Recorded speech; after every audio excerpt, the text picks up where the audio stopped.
Home YouTube channel subscribe பண்ணிக்கலனா உடனே subscribe பண்ணிக்கோங்க. பக்கத்துல இருக்க பெல் பட்டனை கிளிக் பண்ணிக்கோங்க. அப்பதான் நாங்க போடுற வீடியோஸ் உங்களுக்கு உடனுக்குடனே அப்டேட் ஆகும். ஹாய் ஃப்ரெண்ட்ஸ், இன்றைக்கி நம்ம பார்க்க போகிறது ப்ரெக்னென்சி டயத்தில் வந்து குழந்தைக்கு ஆரோக்கியமாக என்னென்ன உணவை எடுத்துக்கலாம் அப்படின்னு தான் நான் சொல்ல போகிறேன். அதாவது குழந்தைக்கு வந்து என்னென்ன உணவுகள் வந்து ஆரோக்கியத்தை தரும், எது எப்பப்போ எடுத்துக்கலாம் அப்படின்னு தான் நான் சொல்ல போகிறேன். ப்ரெக்னென்சி டயத்தில் வந்து ஹெல்த்தியான உணவை எடுத்துக்கிறது ரொம்ப நல்லது. அப்போ தான் வந்து அந்த குழந்தை வந்து நல்ல ஹெல்த்தியாகவும் நல்ல ஆக்டிவாகவும் பிறக்கும். அப்போ வந்து நம்ம வந்து அதை வந்து எப்பப்போ எடுத்துக்கிறது, என்னென்ன உணவு எப்பப்போ எடுத்துக்கிறது அப்படின்னு தான் நான் சொல்ல போகிறேன். அதாவது ஃபஸ்ட்டு 3 மந்த்தில் பார்த்திங்கன்னா அப்போ வந்து குழந்தை வந்து நல்லாவே மூளையும் உடல் கட்டமைப்பு அப்புறம் வந்து உடலோட பார்ட்ஸு இதெல்லாம் வந்து நல்ல வளர்ச்சி அடைஞ்சிக்கிட்டு இருக்க நேரம் தான் அந்த ஃபஸ்ட்டு 3 மந்த் நல்லா வளர்ந்துக்கிட்டு இருக்கும். அப்போ வந்து நீங்கள் என்ன சாப்பிட்றீங்க அப்படின்னு பார்த்தீங்கன்னா விட்டமின் B12, B6, ரிப்போலாவின், தைமீன்கள் அதிக அளவில் வந்து தேவைப்படும்.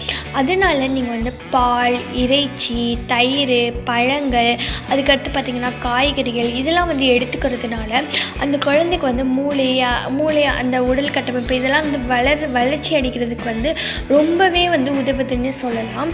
அதுக்கடுத்து பார்த்திங்கன்னா செகண்ட் 3 மந்த்தில் என்னென்ன உணவை எடுத்துக்கிறது அப்படின்னு பார்த்திங்கன்னா செகண்ட் 3 மந்த்தில் வந்து அந்த குழந்தை வந்து நல்லாவே வேகமாகவே வளரும்.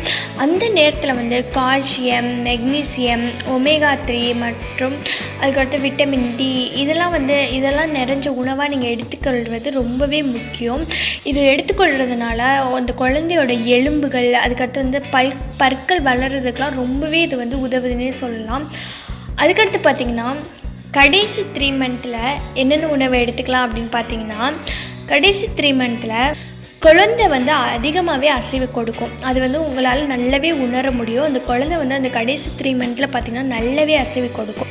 அந்த மாதிரி நேரத்தில் வந்து புரதம், இரும்பு சத்து, கால்சியம் அதெல்லாம் வந்து 400 கலோரிகள் வரை எடுத்துக்கொள்ள வேண்டும்.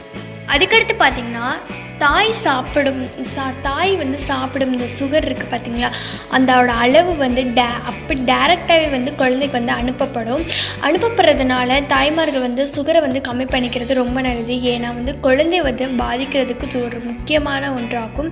அதனால வந்து இது வந்து பாதிக்கக்கூடும். அதனால வந்து நீங்கள் வந்து சுகரை வந்து அளவாகவே எடுத்துக்கோங்க. சுகரை வந்து முடிஞ்ச அளவு கம்மி பண்ணிக்கோங்க. ஓகே ஃப்ரெண்ட்ஸ், உங்களுக்கு இந்த டிப்ஸ் ரொம்பவே யூஸ்ஃபுல்லாக இருக்கும். தேங்க்யூ.